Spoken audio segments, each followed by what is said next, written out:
get this money, y'all.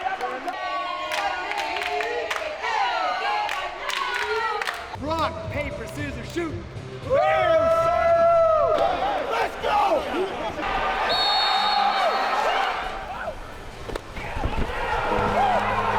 How bad do you want it? I want it bad. How bad do you want it? I want it bad. How bad do you want it? I want it bad. How bad do you want it? I want it bad. How bad do you want it? I want it bad. All the talk of Week 5 was the big T.O. trade, sending the Hall of Famer to the Knights of Degen. T.O. made it very clear that he was open to a trade, and that's actually what started the wheel turning. The trade needed to happen. We talked to a lot of the team owners. They wanted to make some moves. I mean, look, KOD just got stronger with Jacoby Herring and T.O. These guys say fans had the opportunity to veto the trade, but they didn't do it. So both T.O. and Jacoby Herring were shipped over to the Knights. You got T.O. walking by. Obviously, he's one of those receivers, 2 stud receivers. Yeah. Some of the fans are saying that wasn't a balanced trade. I've heard fans say that. What trade is balanced? There's always a winner and a loser in a trade. And to be honest with you, we don't know yet. People keep saying that was a bad trade.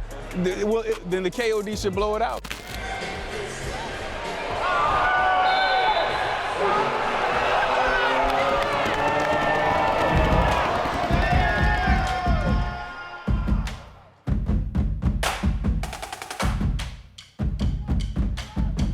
Well, as you know, it didn't happen. It was a close game, but the Bored Ape remain undefeated. Interestingly enough, the Zappers, T.O.'s old team, pulled off their first win of the season without him. Can other big trades happen the rest of the season, or are there no more trades? What are your thoughts? Yeah, baby, it's the FCF. You never know what's going to happen. I think in reality, if I were a betting man, I wouldn't say there's any trades of that caliber. There's not any burning needs, and nobody's, for example, asking to get out of a team, or there's not these big holes places that owners have come to us and said, yo, I need a wide receiver or anything like that. So nothing on the horizon, but it is the FCF. Never say never. Like Patrick said, the league is pretty unpredictable, but one thing you can predict is the unusual.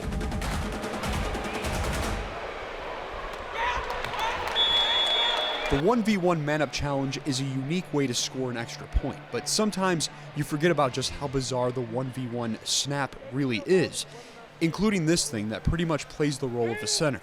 What is this thing? It kind of looks like a miniature toilet. Well, I needed something to put my knee on as I watched the guys as they were getting beat up, burnt, or scoring touchdowns.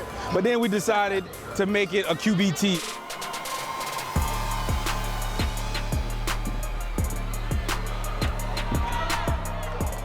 The QB has 4 seconds to let go of the ball during the man-up challenge, and if they don't, well, the timer goes off.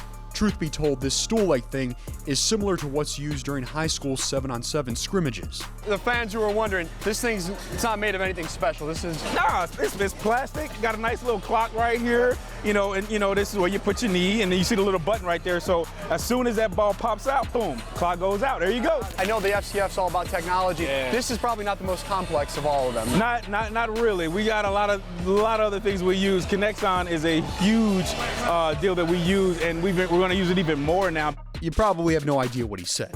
Well, they're called Connexon sensors, and they're in every player's shoulder pads. These domino-looking things gather sports data, like the wattage generated in a big hit, or how fast a player runs. It's information that we are making available to the fans soon, making sure that they know how fast certain guys are running.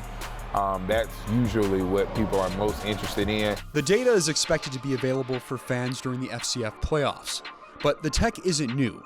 The NFL's been doing similar stuff for a while now. When you're done, get that right leg to the front. Look, Tatum.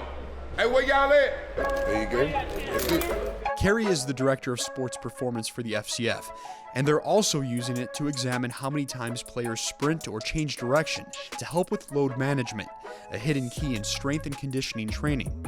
If we don't manage that volume in practice as well as in games, as well as in the weight room, it can almost triple their risk of injury with a catastrophic joint injuries. Helping to reduce injuries, keeping players on the field with only 2 more weeks of regular season games until the playoffs.